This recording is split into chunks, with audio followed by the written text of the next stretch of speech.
What we're looking at here is LividStep, a device made with Max for Live that turns an ohm64 or block into a step sequencer. A single LividStep device turns one row into a step sequencer, so we use 1 in 8 tracks to fill the grid. Each track has a different instrument, and each LividStep device has a different pattern of notes. LividStep pairs with the Livid Lights device to send note messages back to the controller to blink the lights and keep you updated. Of course, what's really important is that it makes sound.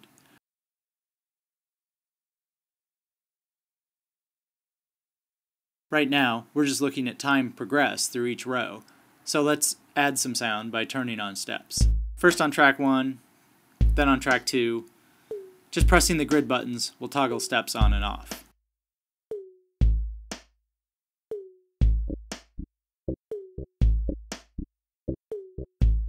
I can bring LividStep row 2 to the front in Live's UI with button slider 2. Notice that this row is going a lot faster than the others. That's because we have the note value set to 1/16 in the LividStep device, so it is progressing through the measures twice as fast. You can see this setting in the menu here. What we're seeing now is global mode, so we can add and subtract steps in the grid and build up the composition.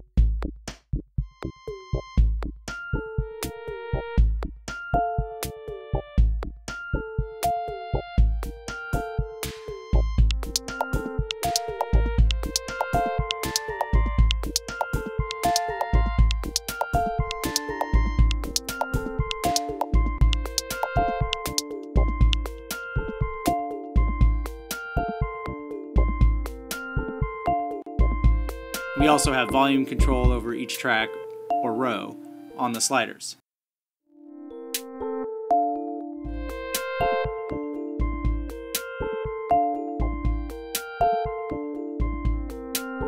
The knobs are assigned vertically to control some things in a single row.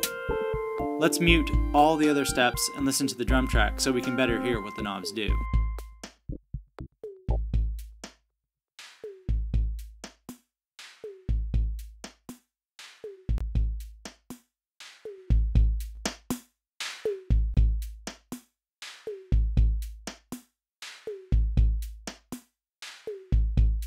This bottom knob changes the note value of the sequence, speeding it up, slowing it down, and giving us some interesting rhythmic possibilities. Watch the note value menu in the LividStep interface as I turn the knob.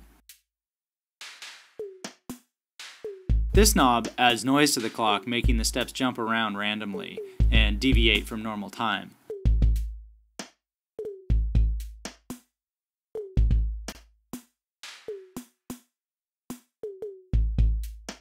This other knob adds a curve to the clock, making it accelerate through the measure. You can hear and see it speed up at the end. And there are some other time warps available in this menu. We can put it in reverse, and you can see this reflected in the LEDs with the time indicator going backwards. With the palindrome, you can see the light go back and forth, and you can hear it go back and forth. The sine wave curve uses a sine wave to speed up and slow down in one cycle of the measure. So the lesson is, general mode gives you various controls of all rows at once, and with the time manipulations you can generate some really great rhythmic relationships. I'll demonstrate quickly, even though it's sort of a crappy example.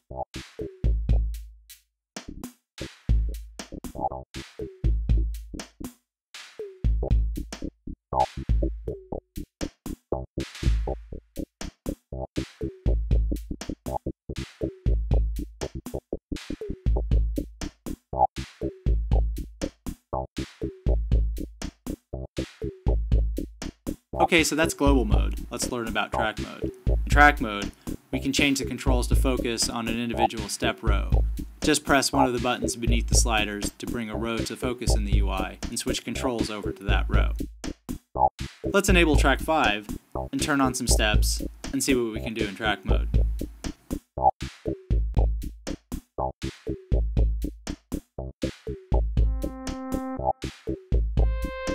Note that row 5 is on quarter notes, so it's slower than the other tracks. Okay, So we're in track mode.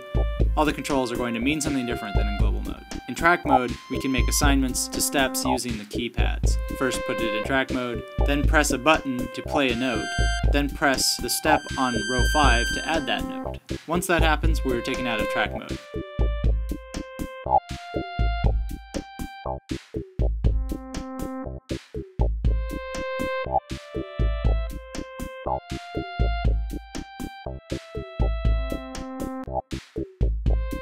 Back in track mode, we can see that the top left knobs will control the parameters on the instrument.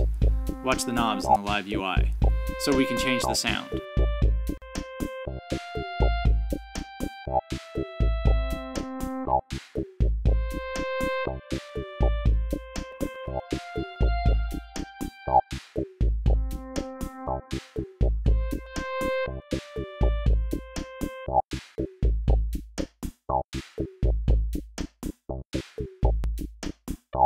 Another nice feature of track mode is that we can just play the instrument. I'll enable track mode on track 2, press the left crossfader button, and move the crossfader, which affects velocity. Now I can just press buttons and pass notes to the synthesizer and play it.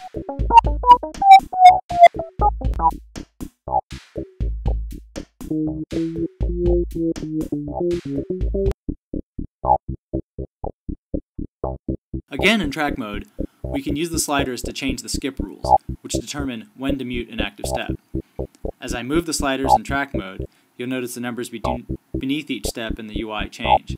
These rules determine on which measure a step is skipped.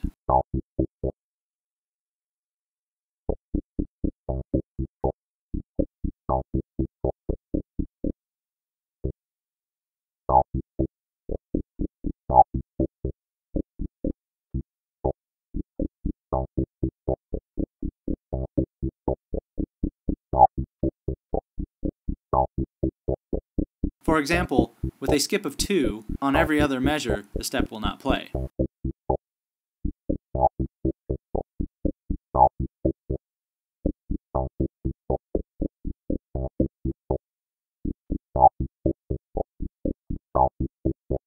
We can add some skip rules for track 1 and provide some interesting variations over all the cycles of measures. This breaks up repetition without being totally random and can make for some interesting relationships among the step rows.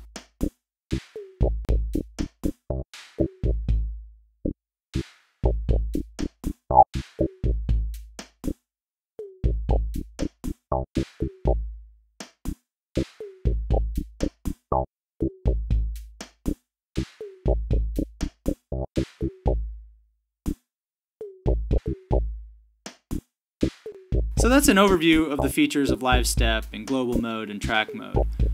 As a Max for Live device, you can edit it as desired. Even if you don't have a Livid controller, though I can't imagine why you don't, you can probably just get some ideas and adapt it for your own controller.